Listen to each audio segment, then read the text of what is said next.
Alright, I'm headed back out to the new gold claim today to find some more gold nuggets. If you guys have been following my channel, thank you so much. I'm almost up to 1,000 subscribers. You guys are amazing. If not, then welcome to my channel. I just staked a new gold claim and I'm finding all sorts of gold. I'm going back down to find some gold nuggets, but first I'm going to do a what's in my pack video so you guys can see everything, all the tools that I use in my pack to find gold and bedrock. And I'm going to put links down in the description, so if you guys see something you like, you can buy one for yourselves. But what's in my pack video is going to be first, and then later I'm going to post the next gold finding video because it's going to take me a little bit to edit. If you're not subscribed, please consider subscribing, and I plan to answer every single comment you guys leave on this video. I'd love to hear your feedback about what's in my bag and what you guys think I should add to it. Also, in my last video, I did some metal detecting, and I found all sorts of relics from the past mining days, more than I thought I would find. So I poked around the area and I found something really cool you guys are going to like. Stick with me, let's go check it out. Okay, check this out, guys. I'm excited about this. I did some poking around above my claim and I found an ancient mining camp. I believe it's from the 1800s. Those back there are old foundations from mining cabins. I looked around a little bit. I found something already. I can't wait to come back to this spot and do some metal detecting. Let me show you guys around a little bit. All right, these are old foundation stones from mining cabins that would have been here back in the 1800s. You can see where they used to come out here, and this was a footprint of a cabin right here.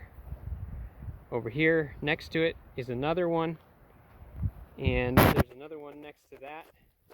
There is a flat area up here above the river where my claim is, and over here there's a tributary that goes into the river above my claim. There's places in this area that are a little bit dug out, and it looks like there was an old clay pipe here. I don't know how long ago that would have been from, but it looks pretty old to me. And looking down the bank here, that's the tributary that goes into towards my claim, and this is an old metal pipe that is riveted. It's broken off, but you can see this is a good thing that's not a big pipe. I would have just fell down the hole. That hurt. Okay, so these are rivets. This is an old riveted pipe. It goes all the way down to the river there. Really interesting. And here's a stone wall that was built up to create this big flat area for this whole mining village area. This one is harder to see, but this is another old foundation. You can see the walls here. And this was a little mining cabin. This is up just a little ways from the other ones that I showed you guys. Wall of rocks back there. Stacked rock. Here's another old mining cabin foundation. These things are ancient. This rock has been here a long time. Here's another old stacked rock foundation.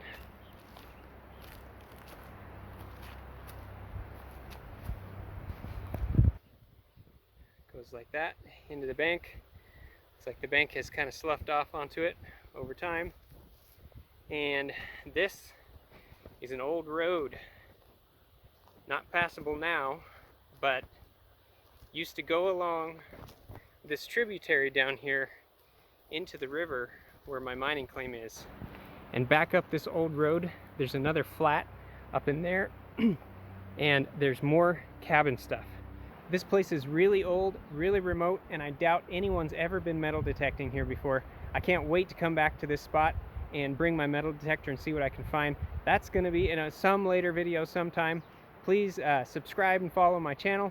But for now, let's go down to the river and I'll show you what's in my pack. Okay, we made it down to the claim. It's time to see what's in the pack. Now everything I have in here is small enough and light enough to bring down to my claim because it takes a little bit to pack in here. So the first thing I have is a mini shovel. This thing is really useful for moving a lot of material. Next thing I have is a weed digger. You can find these at any hardware store. They have tines are really nice for popping up rocks, and this is good for moving soil.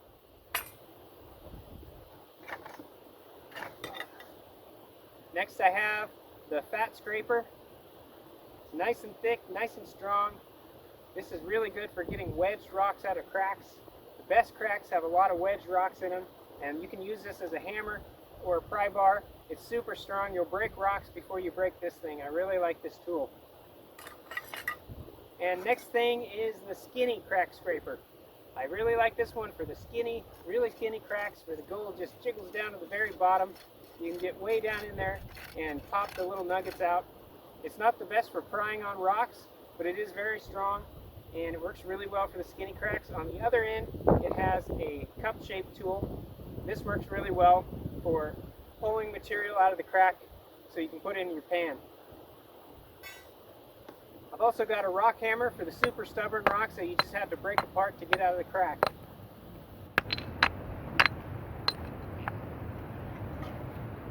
I've got a metal shovel.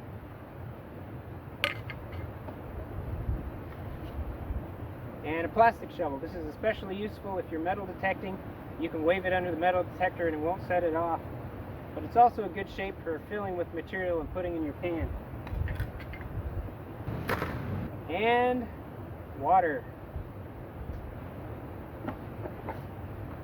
And next I have my gold pan. This is my favorite pan because of the size of the riffles and the size of the pan and the shape of the bottom. I like flat bottom pans, and this is called the Professional, and it's by Proline mining equipment. I really like this pan. I also use the Garret Super Sluice, but the riffles in that are really big, so you can lose some fine gold with that, and it's also a little bit too big to fit in this backpack comfortably.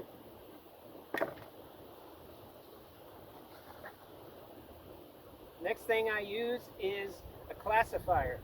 So what I do is I put this on top of my gold pan, and I put the material in here, and I go down to the river and I sift the material out. All the smaller stuff goes in the pan, and the bigger stuff stays here, so you don't have to pan it out. You can pan a lot more material at a time doing it this way.